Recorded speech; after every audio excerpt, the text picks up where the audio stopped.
Rotary International theme for this year on this small banner behind me is Serve to Change Lives.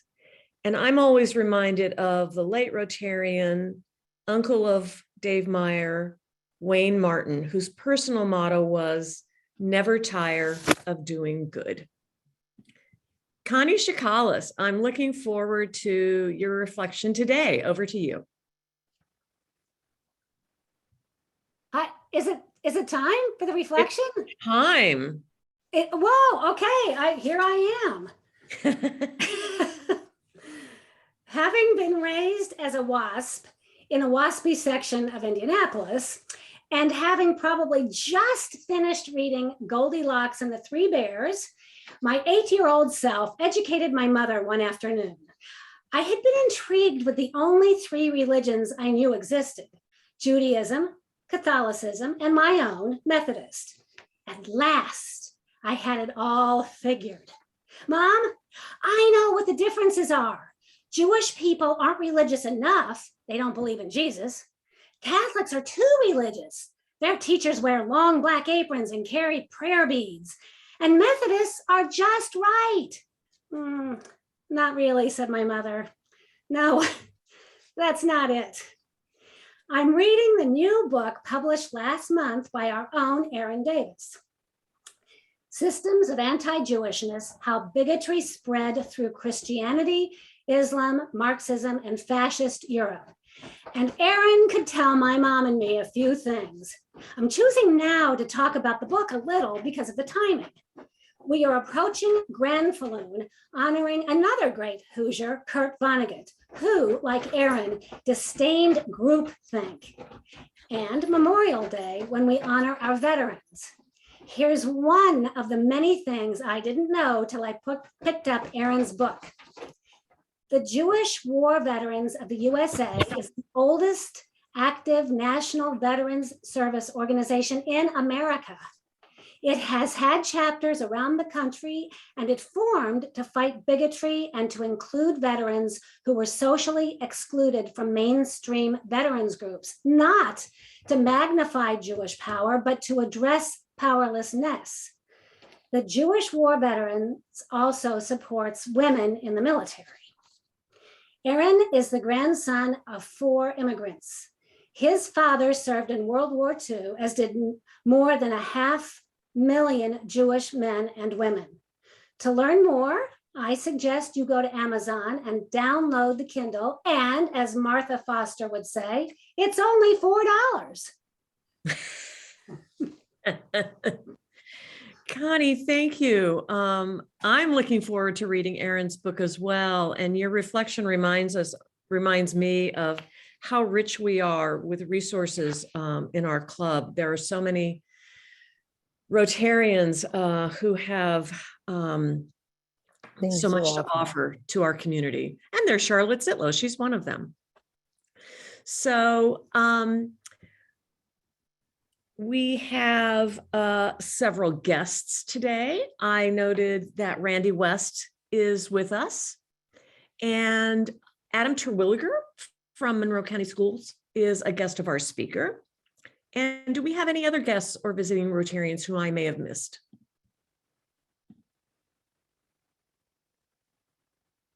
No. Awesome. Tim Thrasher, I can't tell you how wonderful it is to see your face. Welcome back. Yay. Thank you very much. It's great to be here. Wonderful.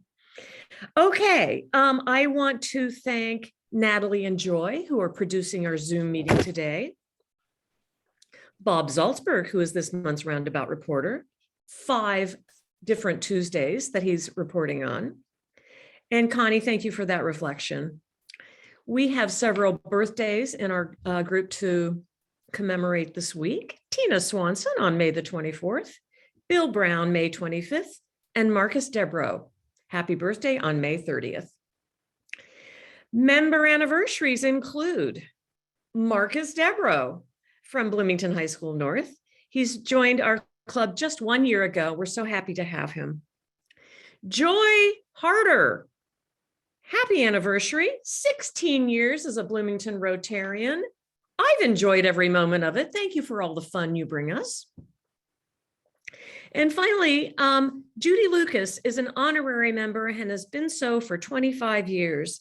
I checked with our club historian and the Monroe County historian this morning, Glenda Murray, for some information on Judy. So Judy is the widow of past President Paul Lucas, who was an IU history professor who died young at 56, just the year after he was president of our club in the mid-90s. And we made Judy an honorary member after that. So congratulations to Judy as well. We have some announcements to make. And first of all, at next week's meeting, we're going to hold the election for our club's board of directors and officers. And Ashley Wesley, who has been the chair of the nominating committee, would you please present the slate of officers and new board members to the group? I am delighted to. So our president will be Alon Barker. The president-elect will be Ron Barnes. The immediate past president is Sally Gaskell. Our treasurer will be Aaron Brewington. Our secretary is Dave Meyer. And directors elected to a 2-year term, Kyla Cox-Deckard, Jim Sims, Jim Shea, and Bryce Bowe, and our member at large, Amy Osajima. Our 2-year termers, Jim Shea will be a new 2-year term. Kyla has served on the board as our treasurer, and Jim Sims will be returning for a 2-year term, and Bryce Bowe will be completing year 2 of his 2-year term. That's all. All right. Thank you, Ashley. Next week, we get to vote. Some more announcements. This Friday, Saturday, and Sunday, we're going to be welcoming the visiting Palo Alto Rotarians and 2 of their spouses here to Bloomington. And I wanted to share with you who they are. First is Cash Allay. He's the current president of the Palo Alto Rotary Club, which is about the size of our club. He works as a finance manager for the city of Palo Alto. Dana Tom, who is the past president of that club and currently an assistant district governor. He's a retired tech executive. Well, not retired. He's a consultant. He's a former school board member in Palo Alto and a man of many talents. Tom Du Bois, also a tech exec, is the former mayor of Palo Alto and a current city council member. And finally, Linda Lenoir, who is a member of the Rotary University Club, their second club in Palo Alto, also about the size of our club. So Linda is a longtime school nurse who's now a project training manager for the psychiatry department at Stanford. She's very excited to come back to Bloomington for the first time in many years since going to nursing school here for 2 years and then completing her degree at IUPUI sometime in the last century. So hopefully many of you will come to the picnic that we're having at the park on Saturday at 5 p.m. You can meet these fabulous people and welcome them. There's still some room at the picnic if you'd like to come. And finally, I want to congratulate 2 Rotarians in the news. First, our beloved Bob Salzberg, who was finally inducted into the Indiana Journalism Hall of Fame last month. Now, Bob's election was originally announced back in 2020. So this is, in fact, old news. But there were, I believe, no fewer than 4 delays, thanks to COVID, for the induction ceremony, which finally took place on April the 9th, 2022. Bob, congratulations. Also, big kudos to Sandy Keller. I don't know if Sandy is on the line today, but Sandy will be receiving the 2022 Human Rights Award from the Bloomington Human Rights Commission for her work as founder and executive director of My Sister's Closet. She'll receive the award on June 1st as part of the city council meeting. And as some of the nominators said, Sandy Keller embodies what a neighbor is all about. For decades, she has gone above and beyond to promote the lives of citizens in and around Bloomington, especially women and their children. Congratulations, Sandy. Big award. And with that, we have time, finally, for Happy Dollars to benefit Teachers Warehouse. So for those of you who are visiting each week, well, no, whenever we have time, we invite Rotarians to share how they're happy. And we ask them in exchange to give some dollars over to Teachers Warehouse. So who is happy? Raise your hand, speak up. We're on Zoom, and I hope everybody's happy today. We want Teachers Warehouse to benefit.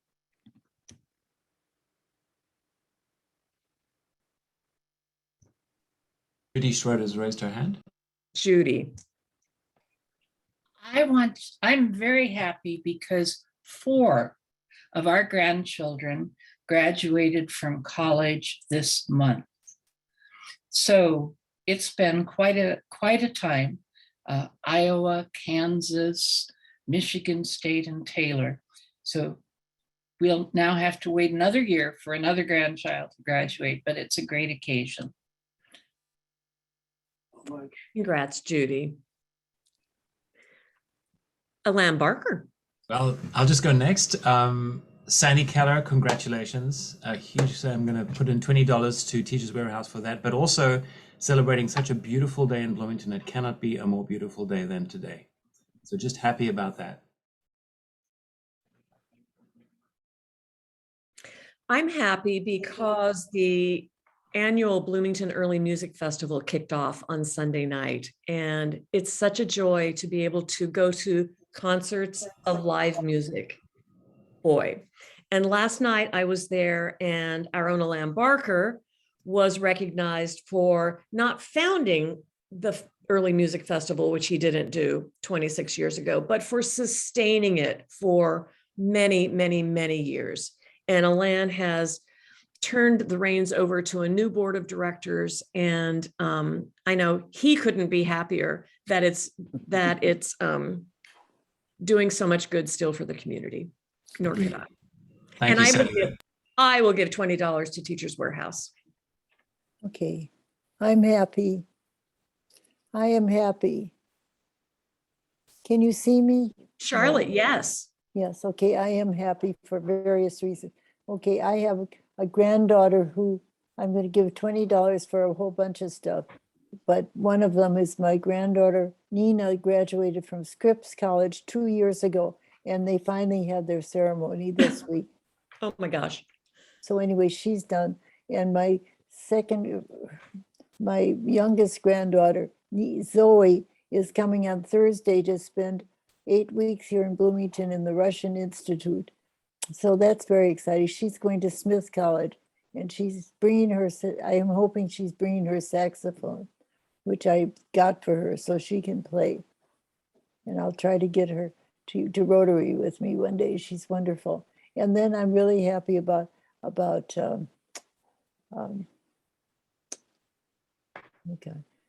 Keller, Sandy Keller, because she's wonderful, and she is doing amazing things with the Afghan immigrants, people from Afghanistan, providing not only clothes and all the sort of things, services they have down there, but also jobs. So Sandy is really remarkable. So we have a lot to be thankful for. And then I want to say we have a great president of our club who is really attentive. And thank you very much. Okay, so that makes me, Charlotte, that was all fantastic. Thank you. that's a lot of happy. It's good. You deserve a lot of happy.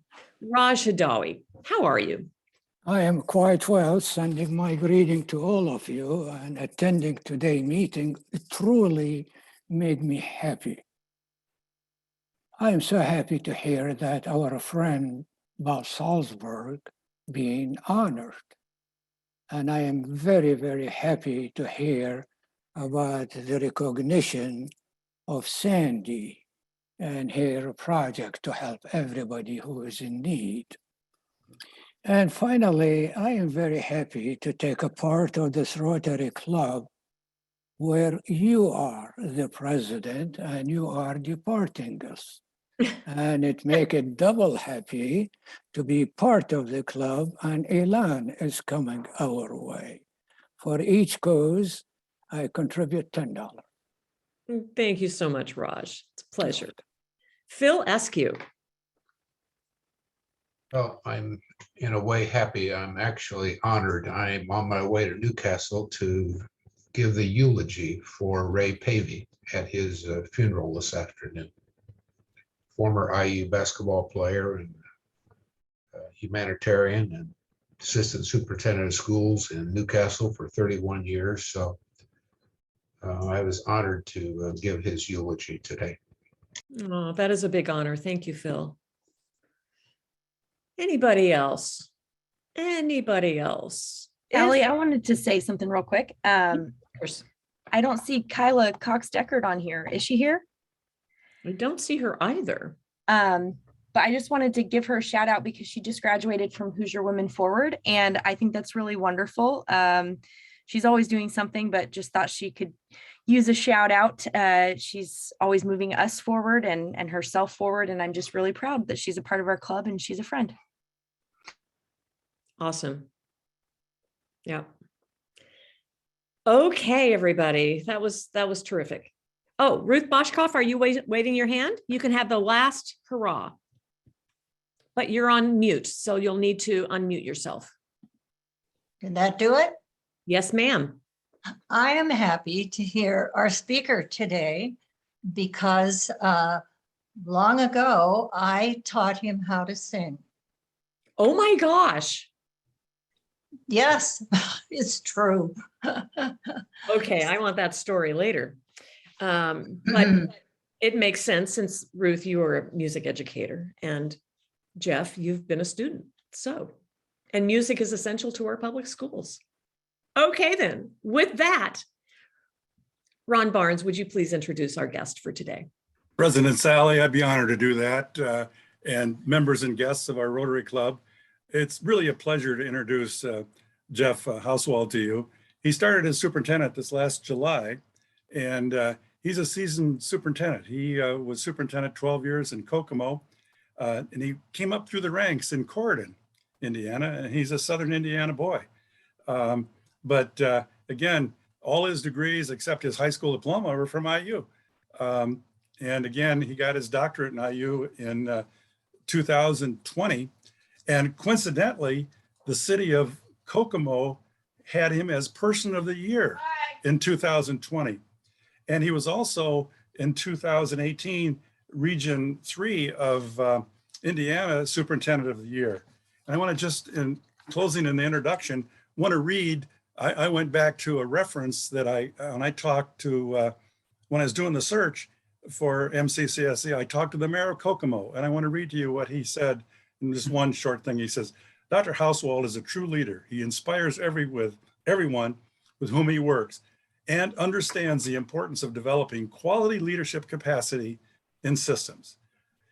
Dr. Hauswald's love for education and education profession truly makes him one of the strongest and most effective educational leaders I know.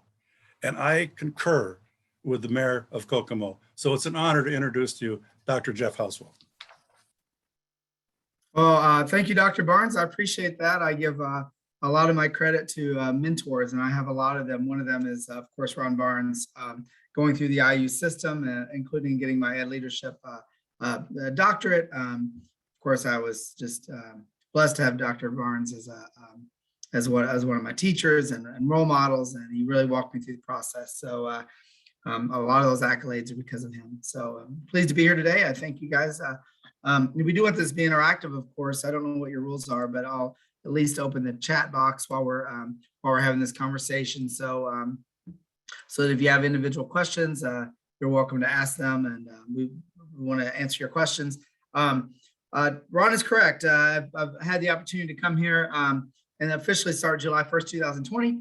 I did live in Kokomo. I was superintendent up there for 11 years. And then before that, I worked in South Harrison and did grow up in Corydon, Indiana. So I'm a Southern Indiana guy. And my wife and I are both really excited to be back to Southern Indiana, the lower interior plateau or interior lower plateau, and an incredible outdoor places that exist down here, as well as the amazing people that live in the Bloomington area. So anyway, it's kind of like sort of feels like we're coming home, and we both grew up in Corydon. So our folks are just about an hour and a half away. So it's kind of nice. So with that, I can tell you any other things you need to know, but pretty much we want to talk about the referendum. So if we get started, I think that, Adam, were you going to screen share this? Yeah, there you go. So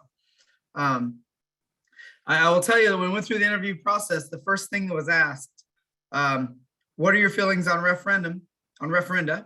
And are you aware that we have a referendum coming up in 2022?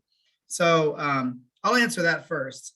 My feelings are that I think it is significant. It speaks to the community of MCCSC that people are individually willing to increase their taxes to support K-12 public education. I think it's unfortunate that we have to do so.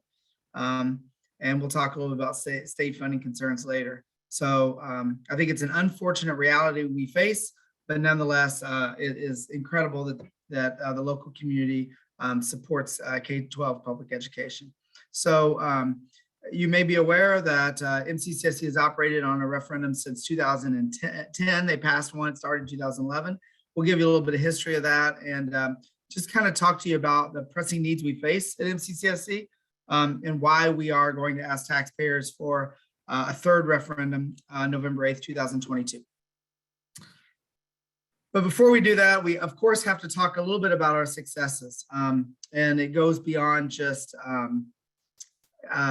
individual student successes and graduates, but we want to look holistically, and we have a few of those statistics. Those statistics include the fact that currently MCCSC is ranked 13th out of 290 public school districts in Indiana. Our graduation rate is higher than the state average in all categories of student proficiency, as well as student growth. The growth is how much you achieve in a year as an individual student. Proficiency is whether you meet the criteria that the bar that is set based on age. In both cases, we're above the state average. Of course, we have a strong bond rating, and we've conducted polls, and these are national polls that just call people and say, what letter grade do you give your school district? And generally, it's an unfortunate sign of the times that those levels of support for A's and B's are 54%, and you can see the MCCSC is significantly above that. So we're definitely proud of our accomplishments. We have a tremendous number of of schools, and on those schools we have a listing of what makes them individually successful. And if you look at some of those, we won't go through all of those, but you can see that all of our elementary schools have really unique things about them. Everything from being National Title I Distinguished School, an exceptional English as a new language program. We have IB, global language immersion programs, artful learning, and so on and so forth. So our schools are pretty special. They do amazing things, and you can see another list of examples from the rest of our elementary schools, as well as our middle schools and our high schools, and our career center, our adult ed program, and et cetera. Let's talk a little bit about who we are as an organization. As a reminder, we have about 1,800 total staff, 800 teachers, 900 non-certified staff. We're a fairly large employer, of course, with 1,800 total staff members. And you can see the breakdown there. We have 2 early learning centers, 14 elementary schools, 3 middle schools, 4 high schools, 1 career center, 1 adult education center. Just as a reminder, it's somewhat unique. MCCSC has a lot of elementary schools because our students attend elementary school longer than any other span of grades, from K to 6. So for 7 years, they're in our elementary schools. Then they go to our we call them middle schools, that are really just junior highs, for grades 7 and 8. And then, of course, we have our high school programs. So we are, the nice thing about that is it gives our students, gives us opportunities to have a lot of schools close to where our students live. And that allows our families to be a really integral part of the school experience. And we have a high rate of volunteerism. If you look at our graduation statistics, we're really pleased that, of course, if you look at honors diplomas, our students are graduating significantly above the state average in terms of overall number of students earning a high school degree, as well as those who are earning honors degrees, so college preparatory programs. And we know that if a community is going to be successful, we have to continue to accelerate the number of students that are going to some sort of post-secondary education. Recent articles and research from the Indianapolis Star has provided some insights into the concerns we have at a state level for the the lack of students pursuing post-secondary education in Indiana, what that means for talent retention as well as job attraction in the future. So fortunately, the level of the number of students and percent of students moving on to post-secondary education for MCCSC is high, and we want to continue to really push our students towards those goals for those who have set such goals for themselves. Priorities and values. You may want to ask, someone may ask, you're speaking, of course, what is the board's role in the referendum, and do they provide support? The MCCSC Board of School Trustees has gone through a process of systemic planning, creating a strategic plan. And as part of that, you can see here that we've identified 4 particular goal areas: equity, diversity, communications, and funding. And within those, you can see some particular priorities or objectives, everything from developing programs to increase access for students, professional development, accelerating learning for priority populations, things like that. Of course, within diversity, we're trying to attract and retain a diverse staff that more closely reflects our student population, as well as reducing some of the disciplinary disparities.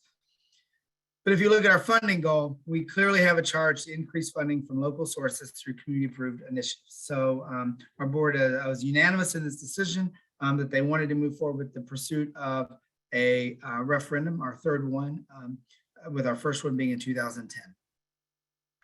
From there, we be remiss to not provide you a little bit of research, and that research is really related to what is the value of public education in our community.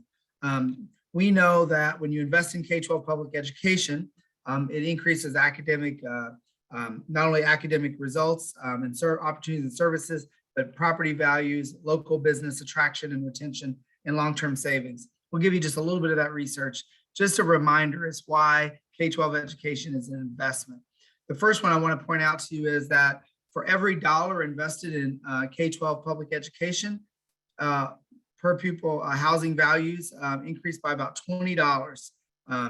And that's simply because with the with academic excellence and growth from individual students, it increases the value in a community, increases home values. K-12 public education is an investment. In addition to that, we give you just a little bit of other research, and there's a lot out there that we know that with improved education, there's more stable employment. It reduces the school to prison pipeline. And also, we know that with each year of additional schooling, the overall health of individuals in the community increases. So investing in K-12 education also has long-term savings in terms of healthcare costs for our community. Let's talk a little bit about some of our referendum information and what we've asked for in the past and what we're anticipating asking for this year. In 2010, voters approved a referendum rate of 14 cents. That was $7.3 million. One of the interesting things about MCCSC is that they have elected to have a fixed amount instead of a fixed rate. It's somewhat unusual, and it's created a few challenges for the district. And that's because in 2010, we had a rate of 14 cents, and we told the community there was a group of things, and we'll talk about that in a minute, that we were going to do with those dollars. Well, unfortunately, the word inflation has crept into everyone's vocabulary. And clearly, we cannot do as much in 2022 with $7.3 million as we could in 2010. As a matter of fact, we would need to either adjust the rate or adjust the amount in order to do the same things based upon approximately 25% increase in costs associated with inflation. So one of the things we were talking about is that on November 8th, 2022, we anticipate having a fixed rate instead of a fixed amount. That will allow small amounts of growth over the next 8 years. It will allow us to continue to fund the things in the future that we've committed to funding in 2022. Of course, everyone is aware of inflationary rates and the effect that is having on just the cost of living, both locally in the state as well as in the nation. But let's talk about how inflation is affecting MCCSC. You can see the red dotted line there, which is inflation. You can see the blue dotted line, which is state funding. And there's one data point I hope you'll take away from this is that back in 2008, the state took away a lot of local funding that was done through property taxes. and they increased the sales tax, which is a more regressive tax actually, and used that to begin funding what was then called the general fund, and now it's called the education fund. Basically, that pays our teachers, our paraprofessionals, and those that work directly with students. So a large funding source was moved from the state level, from the local level to the state level. And that was because of the constitutionally imposed 1, 2, 3 tax caps. And so when that happened, then over the next decade, the state just hardly increased per pupil funding and just small amounts. What that means is over the last decade, school funding is 17% behind inflationary adjusted rates from 2010. That's creating major headwinds for school districts. I'll just give you a few examples. MCCSC currently has over 120 open positions. Many of those are in classified staff positions, food service workers, paraprofessionals, bus drivers. I'm sure you've heard about transportation challenges. But we also have vacancies in our teacher positions. And this has a cost on our community. Number one, it decreases the way by which we can meet our goals for accelerating student learning. Late buses mean students get to school late, 30 to 45 minutes a day. Teacher shortages mean we have more students in classrooms, we have greater disruptions, and so on and so forth. So one of the challenges we face from this is the realization that if the state isn't keeping funding up at levels that are necessary, we have to raise additional dollars locally. And the way by which that is permitted in the state of Indiana is through a referendum. Talk about our certified staff. We know that our certified staff beginning salary is not quite keeping par with some of the districts that are most similar to us in terms of size and enrollment. And what that means is that we are losing some of our veteran teachers who are transferring for higher salaries elsewhere. We also know that we have a lot of beginning teachers that are leaving the education system to work in the private sector. And it, of course, costs more to continue to hire new staff and retrain than to retain the ones we have. Unfortunately, we've also encountered in recent years situations where we've offered very qualified teachers jobs, and they have not accepted them because of our salary levels. They'll stay in Indianapolis or other places where salaries are a little higher. That's also creating barriers to our goals of diversifying our teaching staff by attracting more teachers of color.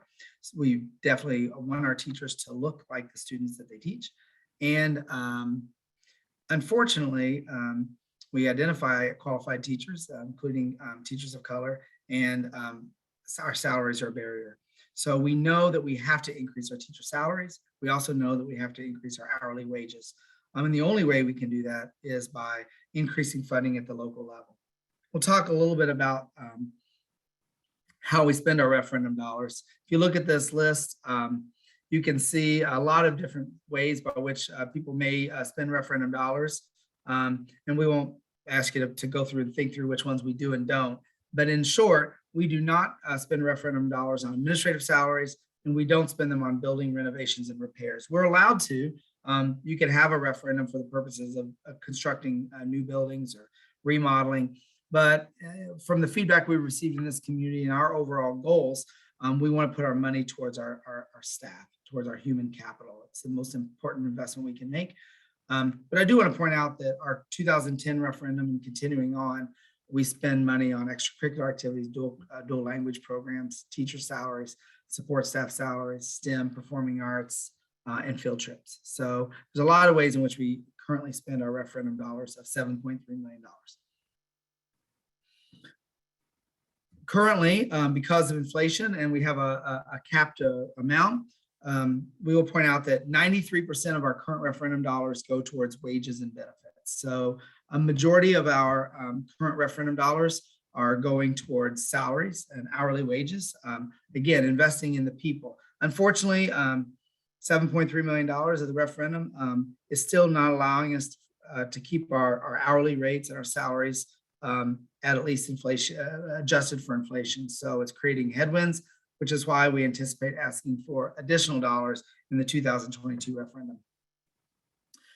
Let's talk a little bit about MCCSC overall. We are the 8th, if you look there in red, we're the 8th lowest taxing school district in the state of Indiana. So of all 290 school districts, we're the 8th lowest. we didn't just pick districts that were higher than us. Instead, we asked some financial advisors to identify the schools south of I-70 that are the most like us. And you can see a list of the schools here.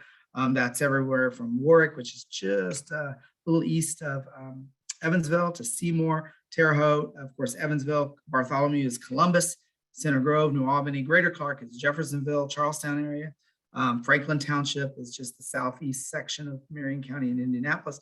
Warren Township is just east of downtown Indianapolis along National Road. So if you look, again, our tax rate is currently 63 cents. That includes 9 cents on a referendum and our base tax rate of 54 cents. So we are significantly above comparable districts in Southern Indiana.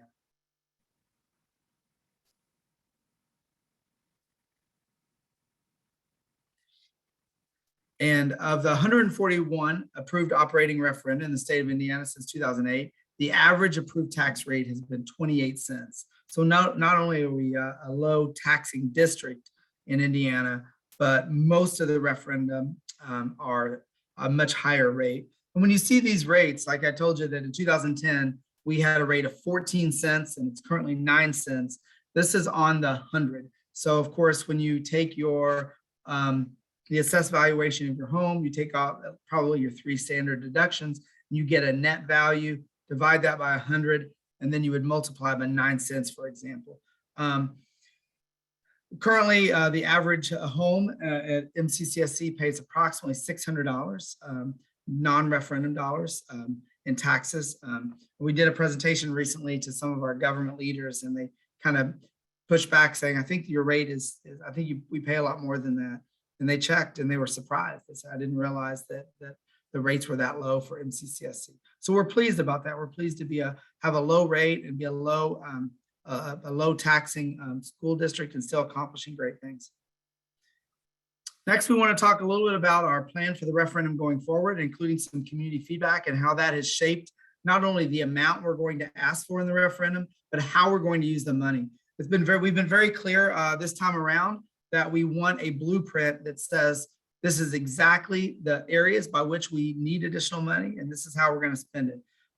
We feel like that transparency is important to our community, and so we're going to share with you the main areas. But before we do that, we want to have a conversation about some feedback we received from the community. And we took a survey and we asked how much people would be willing to pay to accelerate the work as part of our referendum. We asked 0, 90, 125, 190, and 240. And fortunately, from those results, we found that the average respondent is willing to pay at least $125 or more in additional money. We are pleased to see this. We anticipate our final rate to be closer to the $125, but we continue to see strong community support for our referendum. The follow-up question for you to think about is, what percentage of increase would you be willing to pay for MCCSC's referendum? This is kind of a trick question. I'll circle back to it later. If you look through those numbers, 0, 17, 31, 38, 48, and 56%, when we took that polling, we found that the number skewed a little bit further to the left. So approximately 31% was the average percentage amount. But again, that's somewhat confusing, but it's going to be important to talk through that because our ballot language has changed based upon some legislative action taken in 2021. Adam? So these are the areas by which we are hoping to, are planning to spend the referendum dollars if it passes. First thing, we intend to give our all teachers a $4,500 raise. We believe that doing so will make us much more competitive. We did some analysis for salary schedules for some of our competing districts. And we found that this would get us much closer or at the levels they pay.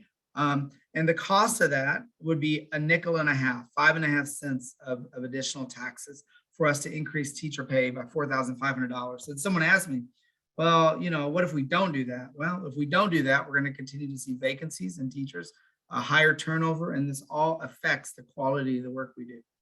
The next thing we want to spend we plan to spend referendum dollars or hourly staff increases. We've had a terribly difficult time in the labor market that currently exists. attracting and retaining our classified staff workers. That includes our food service workers, paraprofessionals, bus drivers. At $2.25 increase per hour would allow our starting salary to be $15.50, which would make us much more competitive. And we are confident that would help alleviate a lot of the pressures and the vacancies that exist in our current day. Lastly, we are looking for some additional funding for 3 primary areas. One of them is in special education. We have an amazing special education program here at MCCSC, but our costs do continue to go up. So this would provide some additional support, some additional staffing for special education. We want to be able to continue to expand the work we do in performing arts and STEM and some of our special programs. And then we need a little bit of additional staff support, particularly counselors, social workers, some pieces on staff wellness coming out of the pandemic. And again, that's another half of a penny. All 3 of those combined would be 1.5 cents. So when you add up those 3 areas, again, that's teacher salaries, that's hourly wages, that's special education, arts, and STEM, you get a new rate of 20.5 cents. However, if you go back to the original 2010 referendum rate, we were at 14 cents. So it's about a 6.5 cent increase. However, if you haven't been paying attention to the news, I'm sure you have. We've had unprecedented growth in our community with our assessed valuation, and the higher the AV is, the lower the rate we can ask, and then still get the money that we need to do the things that we've committed to our staff and students and families. So fortunately, with the increased assessed valuation, we are able to adjust our rate downward to 18.5 cents. And this is the rate we anticipate the board to approve at our special meeting tonight, and then formally approve a referendum on June 13th. And if you look at that rate of 18.5 cents, we're currently at 9 cents, but we started at 14 cents. So if you go from 14 cents to 18.5 cents, we're looking at an increase of less than a nickel, less than 5 cents.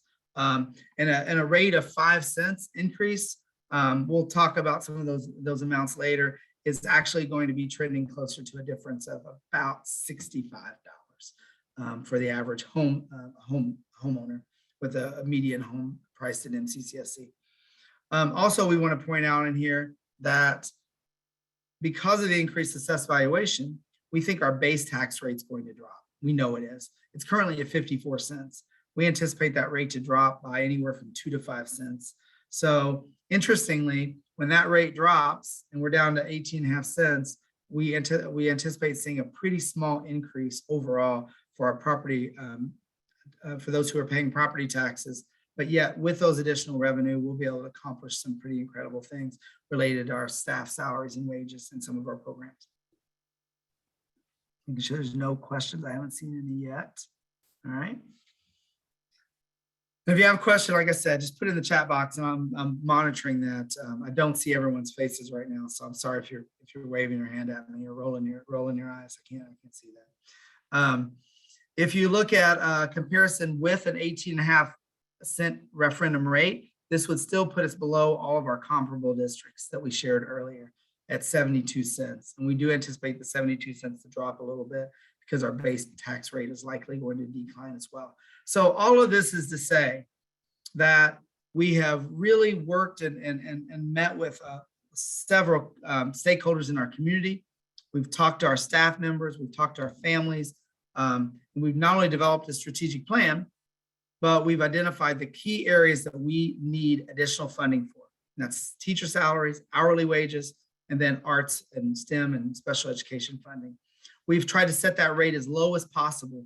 While we're a very low district and we have broad community support for K-12 public education, we want to make sure that we are being very fiscally conservative and only asking for what is essential to do the work that we need to do. And so with an 18.5 cent rate added to our base rate, again, we will still be one of the lowest taxing districts in the state. And we think that's an important message. There's a question real quick before we move on. Just to be clear, you're saying the tax increase considering the AV and the new rate would be an average of $65 for property owners. Is that what I heard? So to be clear, that would be if we see the base tax rate decrease.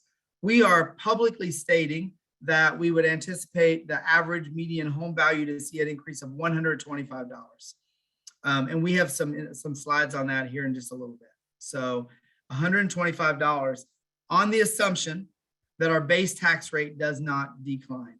We are confident it will decline, but we don't know what those numbers will be. So we don't want to tell people, we don't want to guess at the number. We want to say the most you'll see in an average home would be this amount. So $125. If you look at the state average for tax rates, you'll see that the average in 2022, the average tax rate for school districts is $1.10. And of course, it goes up a little bit, almost hits $3 somewhere. So I'm sure you're glad you're not there. And if you look at Monroe County in 2022, we're at 63 cents. So this is where we get the statistics on being the 8th lowest tax district. The state average is $1.10. One more question here, Adam, before we move on.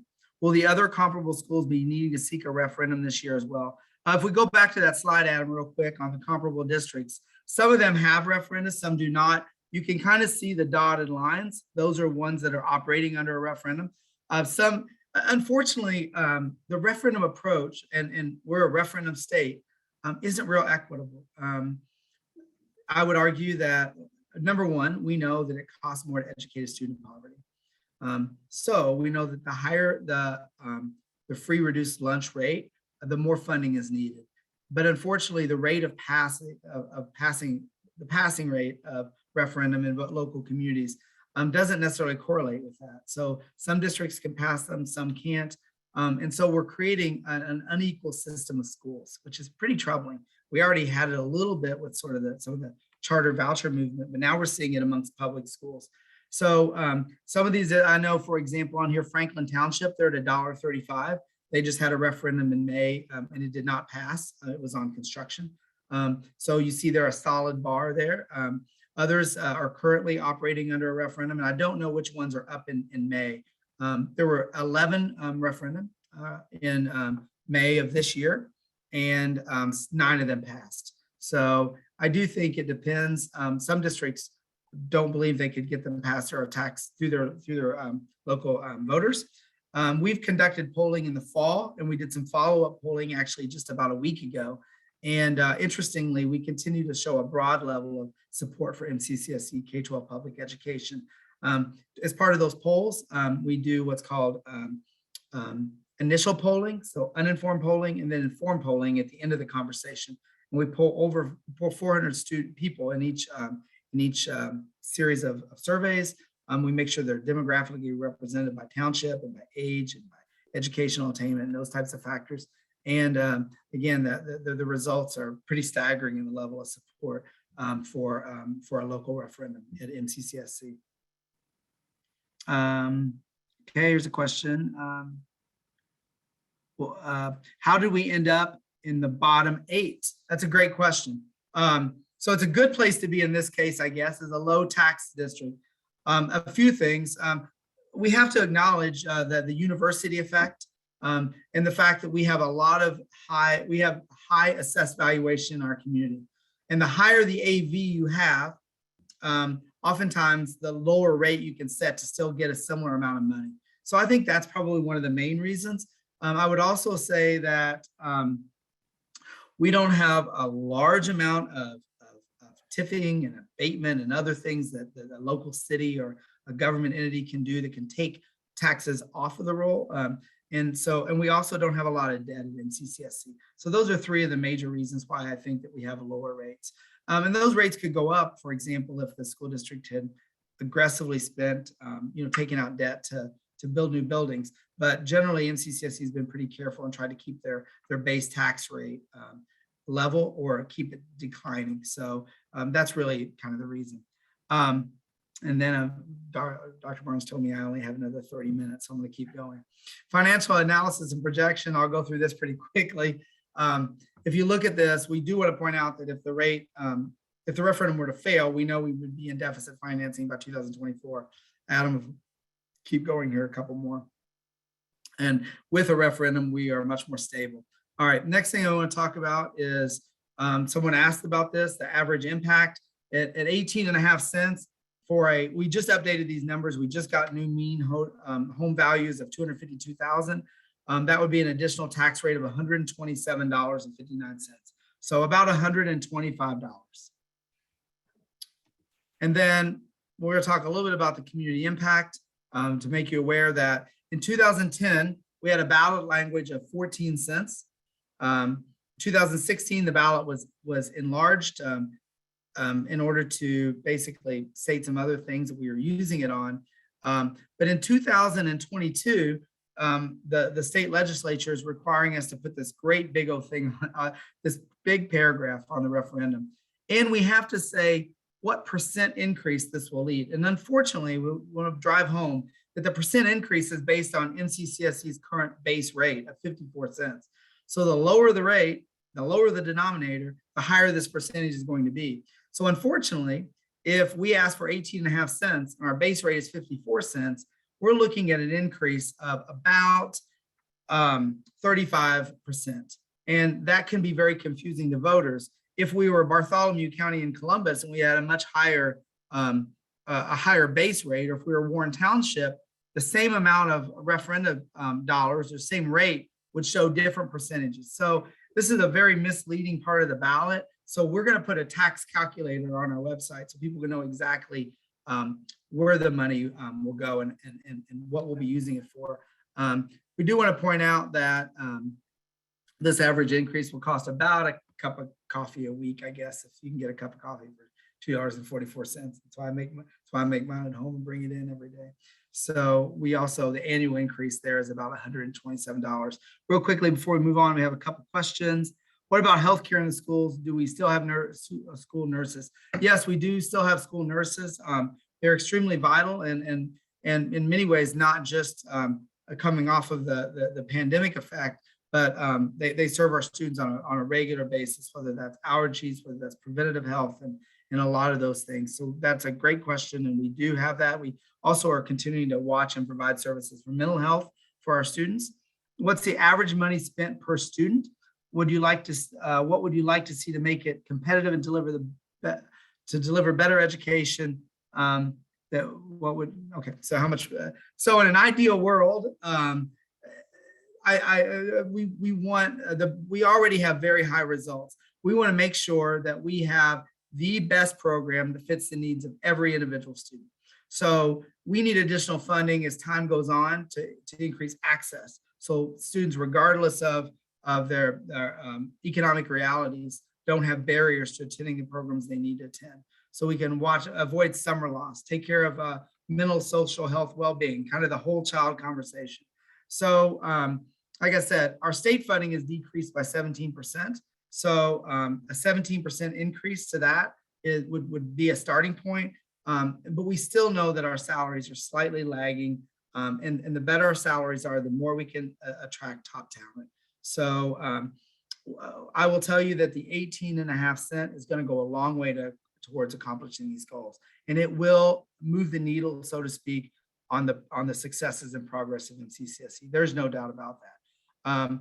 If in fact we find that additional funds are needed, that's a conversation we could have later. But we do believe that this is significant and is what is needed right now to advance our work.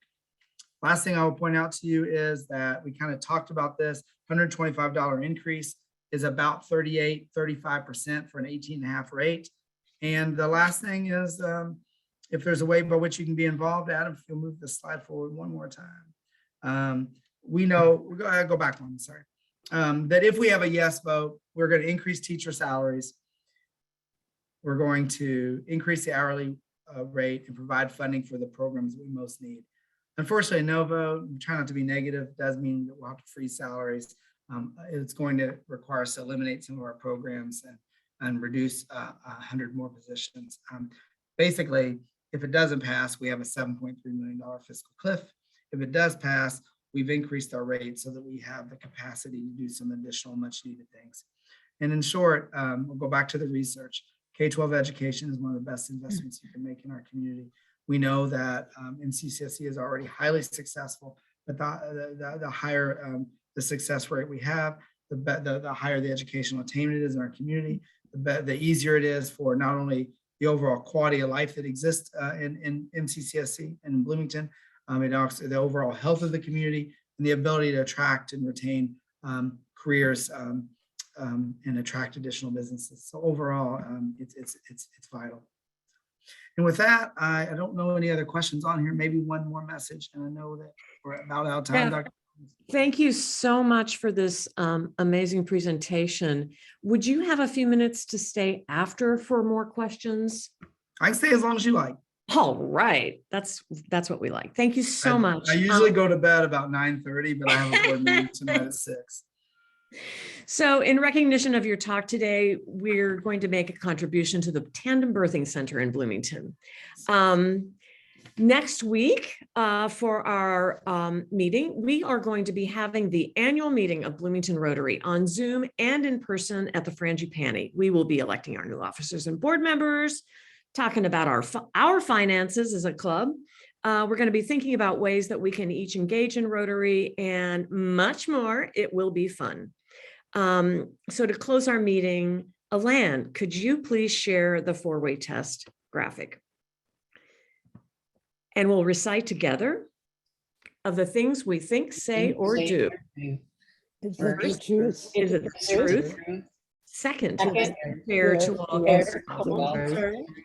Third, will build goodwill and benefit. Fourth, will it be beneficial to concerned? And fifth, is it fun? Thank you so much, everybody. We'll see you next week. And for those of you who would like to stay and answer and ask or listen to some more questions with Dr. Hauswald, please do so. Thanks, everybody.